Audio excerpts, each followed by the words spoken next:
This is Sovereignty Rising with me, Dawn, your contrarian soul guide and spiritual CEO. I'm here to burn the masks, break the spells, and call you back to the power that has always been yours. Let's go right for the jugular. You are not powerless. You never were. But the world has trained you to pretend you are, to say, I had no choice, to collapse, to comply, to make yourself small. And here's the mic drop. You're still choosing. Not choosing is still choosing. Every silence, every reaction, every I can't is still participation in your own life. So let's stop lying to ourselves. Let's stop outsourcing our power. And let's talk about what it really means to live Principle 4 of co-creation. You always have a choice, even when you pretend that you don't. Welcome to Sovereignty Rising. Ditch the fear, embrace your flame. I'm Dawn Elgin, Contrarian soul guide, visionary mystic, and creatrix of practical spiritualism. And this is the space where we strip away the fear, burn the old stories down, and reclaim the power that was never truly lost, just buried. Here, we dive into raw, unfiltered conversations on emotional healing, spiritual awakening, and the art of unlearning. Everything that keeps you stuck, small, and disconnected from your truth. Together, we rise like phoenixes. Flame first, fear last. Let's rise together. Let's begin with the trap of fake powerlessness. Here's why we pretend we don't have a choice. It feels safer. If I say I had no choice, then I don't have to feel the discomfort of choosing differently. I don't have to risk upsetting anyone. I don't have to stand alone. But here's the shadow cost. Every time you collapse into I can't, you betray yourself. You abandon yourself. You let fear sit in the driver's seat. And the truth is, you're not weak. You're rehearsing powerlessness. There was a season in my life when I kept telling myself, I don't have a choice. I was in a relationship where I shrank every single day, where silence was my survival strategy, where the smile on my face wasn't real, it was armor. I remember journaling pages and pages of words that all said the same thing. Why can't I be free? Why can't I be braver? Why can't I just speak up? And the truth? I could. I just didn't want to face the consequences of what would happen if I did. The day that I realized, the day that I admitted I'm not powerless, I'm just afraid, everything changed. Not instantly, not magically, but something cracked open. And once you see your own participation, you can't unsee it. Let me just lay these on you. Fear isn't proof. It is just habit. Every time you say, I can't, what you're really saying is, I won't. Not choosing is still choosing. Sovereignty begins where pretending ends. Go ahead and just tattoo those on your soul. Here's the reframe. Every single thought you think is participation. Every feeling you allow or repress is participation. Every reaction you don't question is participation. This isn't about blame. This is about energetic authorship. If you don't like what you're experiencing, you don't need to shame yourself. You need to start noticing where you're unconsciously participating in it. Because once you see it, you can choose again. One of my absolute favorite quotes is, prayer is when you talk to God, and meditation or contemplation is when God talks to you. And often this will even come through in intuition. And the first time I heard this, I remember I had to listen to it over and over and over again in this book. And it really sank in. So I want you to just consider this. Every single thought you have is a prayer. Every single emotion you emote is a prayer. And then they're answered. The thoughts you think plus the emotions that you feel create an experience. They create an experience inside of you, which then you perpetuate outside of you. Now, I don't say this to you so that we can judge ourselves harshly, quite the opposite, because my curiosity made me go, okay, but where do the thoughts come from? And I'm sure you've heard me say it probably on almost every single podcast episode. They come from your beliefs, and your beliefs come from most of them prior to the age of 8 years old. So why would you judge yourself or shame yourself or guilt yourself for where you are right now? Up until the moment that we become aware, that we become conscious and we start making choices, we're still responsible, but we were participating unaware. And now we have this beautiful opportunity to start to shift, to choose again. There's these moments where we get to pause, and it's in the pausing that we create enough space to create a different experience. So the first thought might come where we go back into an old story of blaming or being a victim. But if we can suddenly pause because of that awareness and we keep repeating it, meditation and contemplation, we create this space where we can become aware, where we can notice the thoughts, where we can start to choose again. Is this who I want to be? Who am I when I have these thoughts? How do I behave? How do I interact with the world? Is that who I want to be? And then we can choose again. Who would I be if I didn't? What thought aligns with the highest version of myself, the person that I want to become? And then go there. I often say to my son, I want you to think of yourself in 4 or 5 years from now. Maybe you're married, you're a dad. How do you want to react? How do you want to show up for your kid? And channel that guy now. That's how we start going there. We start creating consciously, by choice, with awareness, a different version of ourselves. So when I say to you, every thought's a prayer and every emotion is a prayer, do not beat yourself up for who you've been before, because that was the loop, the pattern that we fell into. But now that we know this, now we get to create something. We get to really be the author of our life. We get to make conscious choice. And that's a beautiful freaking gift. Maybe you're like me. Years ago, I used to ask, why is this happening to me? And I used to feel like I was a victim of life. As I started the spiritual journey and releasing my old wounds, my dramas, my traumas, I started to have the belief that life was happening for me. And it wasn't until I started to shift and understand these concepts of co-creation that I could fully grasp that every single moment is happening through me. The problem often comes, the life I'm creating through me interacts with the life that you are creating through you. And that's when we can think that events are outside of our control.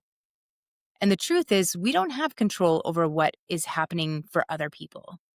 We do have control over ourselves, or at least that's the goal. As I often say to our team, to clients, you are your only project, not theirs. You can't change your mom. You can't change your husband. Can't even change your kids. You are your only project. And as you shift, everything else will start shifting. Because if you're not participating with the energy of anger, resentment, or frustration, then you're going to interact differently with what they are putting out. And they're going to put out different energy based on what you're putting out. This is how the whole ripple effect works. This is why these principles of co-creation are so freaking crazy powerful. When I was in my 40s, I started to feel unfulfilled. I had everything that looked good on the outside, all the things that we're told that we want, the house, the great husband, the kids, vacations, vehicles, everything was what I was told I was supposed to want. And people would even tell me how lucky I was or how they wished they could have my life. And I started to feel really guilty and really ashamed because what I was feeling was tired, exhausted, stretched too thin. I felt like I had all of these balls juggling in the air and I was going to drop one. And nothing was going to be okay. I didn't know how to stop the world that I was creating. I didn't know how to adjust the world I had created.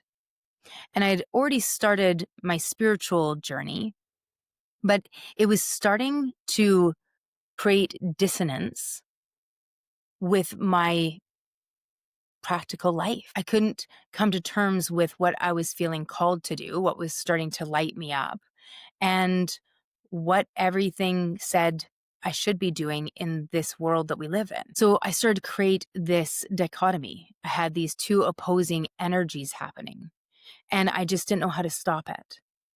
And so instead of changing my work and making hard decisions and adjusting our life, I abdicated my power. At that moment, I very much was, Jesus, take the wheel. And knowing that, I can't say that anything happened to me or that it happened for me. It still happened through me. As crazy as it seems, the greatest gifts that I have been given is the opportunity to see my life through a different lens, to understand that as difficult and painful and struggle as life has been, it didn't have to be that way. It was my fears, my worries, my concerns. That's what caused all of that. Once we start coming into terms with this, once we start going, wait a minute, what are these thoughts I'm having? Well, they're linked to a belief, and that belief doesn't align with the life that I want to create. Then I can start to unwind them.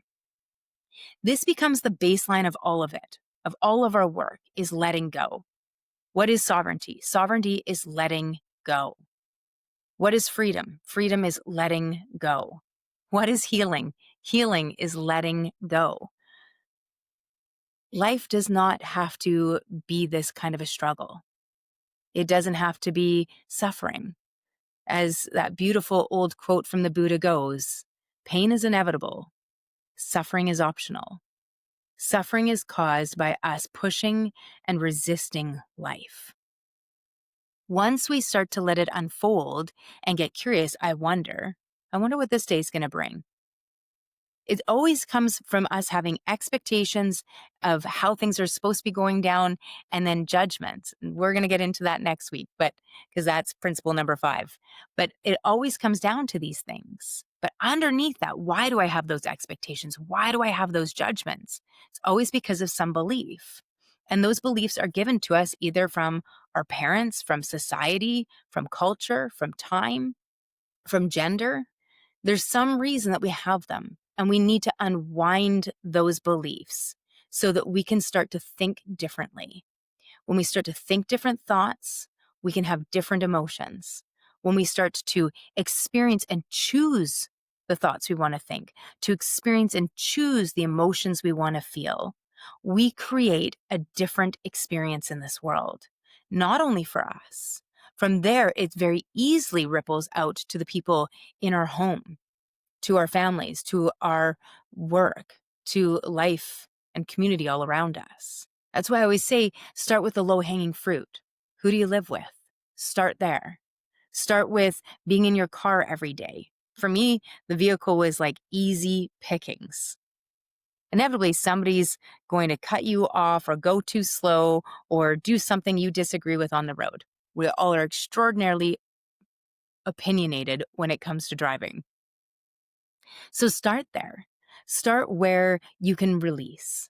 Start when you're in your car and the first thought comes out and you're angry, and then you go, no, choose again. I often use my name to break a thought loop, just to shock us out of it. Dawn, enough. So where in your life is there low-hanging fruit? Places that are easier for you to start to practice with.